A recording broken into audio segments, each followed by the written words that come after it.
Cela fait 10 ans que l'Union africaine a adopté l'agenda 2063 pour le développement et la croissance économique du continent. En 2018, l'UA a encore adopté un protocole sur la libre circulation des personnes.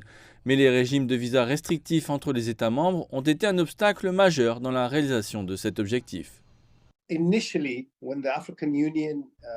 Au départ, lorsque l'UA a proposé la libre circulation pour l'Afrique, la plupart des pays l'ont envisagé sous l'angle de la sécurité.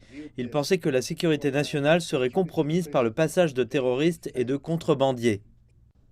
Mais cela semble changer progressivement. En octobre de cette année, le président kényan William Ruto a annoncé que son pays supprimerait toutes les exigences en matière de visa pour les pays africains d'ici la fin de l'année. Début novembre, le président rwandais Paul Kagame a fait de même.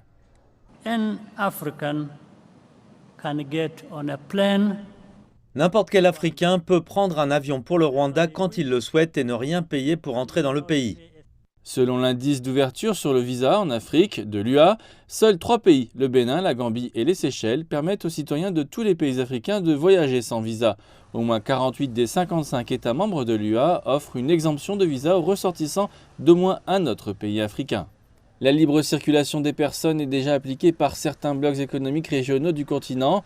La communauté de l'Afrique de l'Est et la communauté économique des États de l'Afrique de l'Ouest ont mis en place l'exemption de visa entre les États membres. Toutefois, la communauté de développement de l'Afrique australe et l'Union du Maghreb arabe doivent encore ratifier des accords en la matière.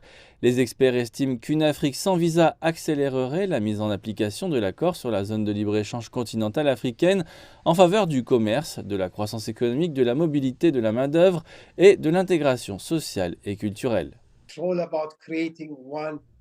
Il s'agit de créer un marché africain homogène de plus d'1 milliard de personnes.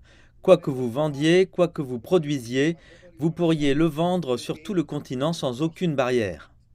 Il faudra peut-être attendre encore un peu, mais de plus en plus de pays africains se rallient à l'idée, en particulier avec les avantages qu'offre la libre circulation.